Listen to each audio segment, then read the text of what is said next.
Je vous donne lecture de l'arrêté nommant le conseil d'administration ad intérim de la Banque de la République d'Haïti.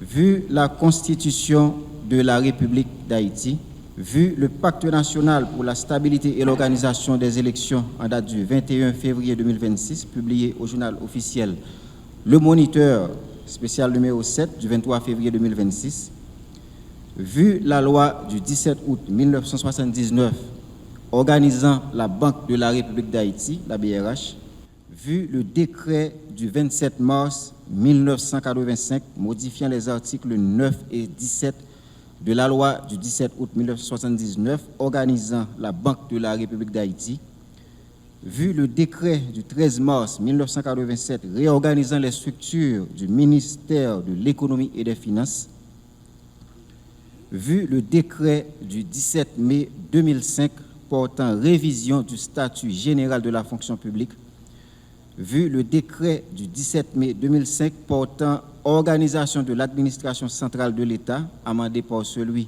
du 6 janvier 2016, vu la loi du 14 mai 2012 sur les banques et autres institutions financières, considérant qu'il y a lieu de nommer un conseil d'administration ad intérim à la Banque de la République d'Haïti, sur le rapport du ministre de l'Économie et des Finances, et après délibération, article 1, il est nommé un conseil d'administration ad intérim à la Banque de la République d'Haïti, constitué comme suit. Monsieur Ronald Gabriel, gouverneur. Monsieur Gerly Lerich, gouverneur adjoint. Monsieur Florian Jean-Marie, directeur général. Madame Michel Delerme, membre. Monsieur Edwidge Jean, membre. Que l'on y soit ensemble aujourd'hui est un symbole fort qui augure des perspectives les meilleures pour le retour de nos activités coutumières, non seulement au siège principal de la Banque centrale, mais aussi à l'ensemble du bas de la ville, comme annoncé par le chef du gouvernement. Je salue en cette circonstance la présence significative du Premier ministre, Alex Didier Fils-Aimé, en le remerciant de la confiance qu'il place en moi, en me reconduisant à la tête de l'actuel conseil d'administration. J'adresse des salutations spéciales aux représentants des grands corps de l'État. J'étends ces salutations aux membres du corps diplomatique et aux représentants des institutions de coopération externe. Nous sommes réunis aujourd'hui pour une cérémonie placée sous le sceau de la continuité. La continuité selon une double perspective, institutionnelle et opérationnelle. Une perspective institutionnelle pour rester dans la tradition de l'alternance. Une perspective opérationnelle pour garantir la permanence des obligations statutaires et inscrire la conduite des politiques à venir dans l'efficience des actions passées. Les circonstances bien spéciales de mise en place de ce nouveau conseil d'administration font que mes propos prennent en partie l'allure d'un discours bilan, puisque je reste à la tête de cette nouvelle équipe dans laquelle sont reconduits Florian Jean-Marie et Michel Delerme. Cependant, l'impératif de franchir la barre du conseil précédent oblige à un regain de dynamisme qui devra mettre à contribution l'ensemble des cadres, chacun en ce qui le concerne et à quel que soit le niveau de responsabilité qui est le sien. La BRH est prête à 2 niveaux stratégiques de performance et de réalisation. Un niveau plus conjoncturel de consolidation des acquis engrangés au cours des décennies de gestion des questions financières et institutionnelles, en particulier au cours des 3 dernières années. Un second niveau de nature plus structurelle qui renvoie à l'actualisation des projets déjà engagés et à l'initiation de nouveaux projets qui visent à positionner les actions de la BRH dans la sphère des politiques publiques qui devront faire bouger Haïti vers une orbite de développement durable. En octobre 2023, en accord avec mes pairs du conseil d'administration de l'époque, le discours d'investiture que j'ai adressé proposait un agenda de politique tournant autour de 3 grandes orientations. D'abord, la recherche de meilleures conditions d'efficacité des outils d'intervention de la Banque centrale en matière de conduite de la politique monétaire. Ensuite, l'amélioration de la capacité de persuasion morale de l'autorité monétaire par l'adoption d'une attitude proactive dans la gestion de nos rapports avec nos partenaires institutionnels et d'un dispositif de meilleure proximité avec les agences économiques.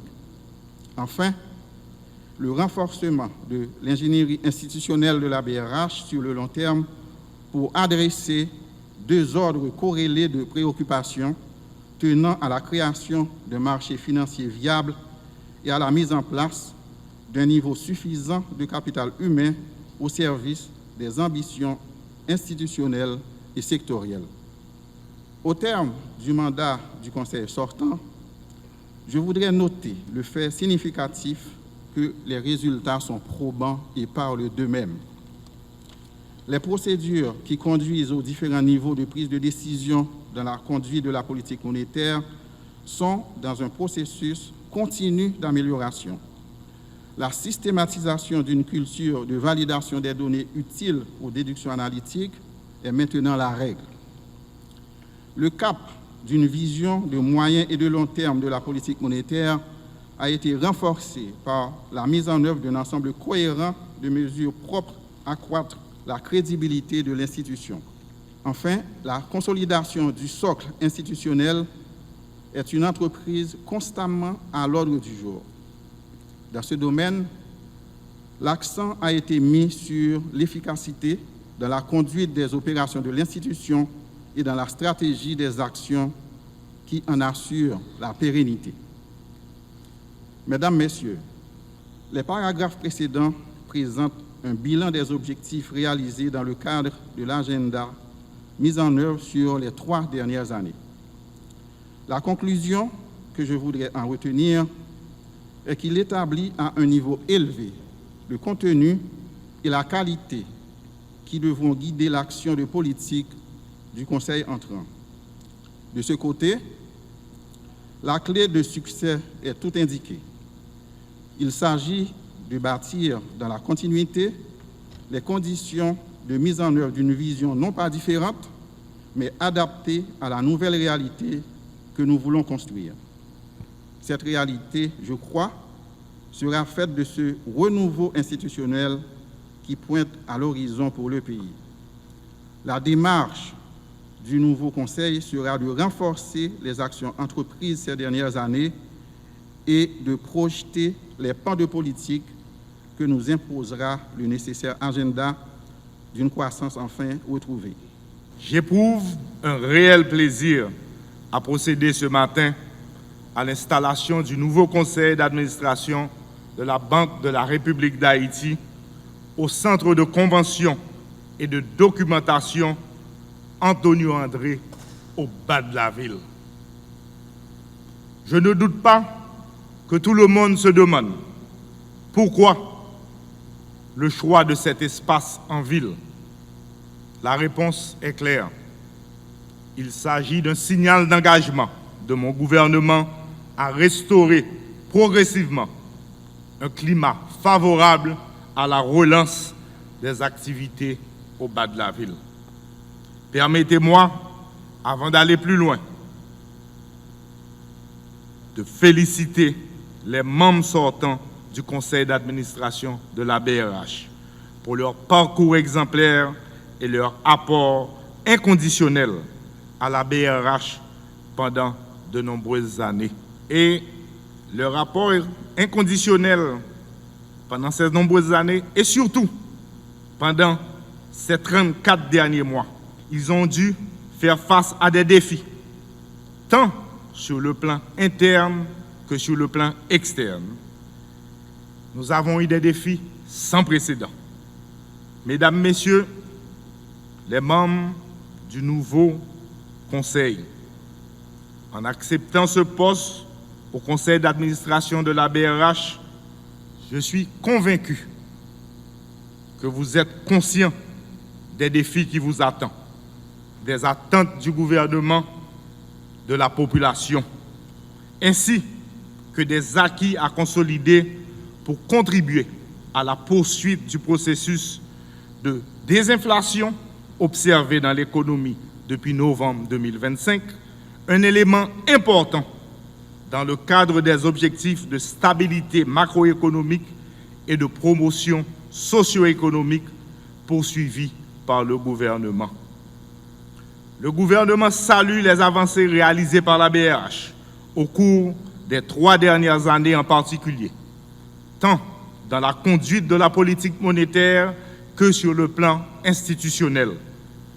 Je pourrais citer entre autres le renforcement de l'inclusion financière à travers la mise en œuvre de la stratégie nationale d'inclusion financière, la stabilité du système financier, la stabilité du taux de change et le renforcement des réserves nettes à 1,8 milliard de dollars, alors que les réserves brutes représentent jusqu'à 8 mois d'importation, contre le niveau minimal de 3 mois requis par le Fonds monétaire international. Toutefois, il reste beaucoup à faire. Maîtriser pleinement l'inflation jusqu'à un chiffre, consolider la stabilité financière et macroéconomique, améliorer le système de paiement, avancer avec le projet de marché financier et promouvoir la croissance. Le gouvernement que je dirige est conscient que l'atteinte de ces objectifs est fonction d'un climat stable, paisible et favorable à l'investissement. C'est dans cette optique que nous continuons à travailler sur le plan sécuritaire en vue de faciliter la libre circulation des biens, des services et des personnes sur tout le territoire national. Cependant, la solution durable à l'insécurité passera par le renouvellement du personnel politique à travers de bonnes élections et dans le respect des aspirations démocratiques du peuple haïtien. C'est pourquoi nous continuons à avancer avec le processus électoral. Et c'est dans cette optique que nous avons reçu cette semaine une délégation internationale de haut niveau, conduite conjointement par le secrétaire général de l'OEA et la secrétaire générale de la CARICOM. Ces échanges ont porté, entre autres, sur des questions de sécurité et d'élection.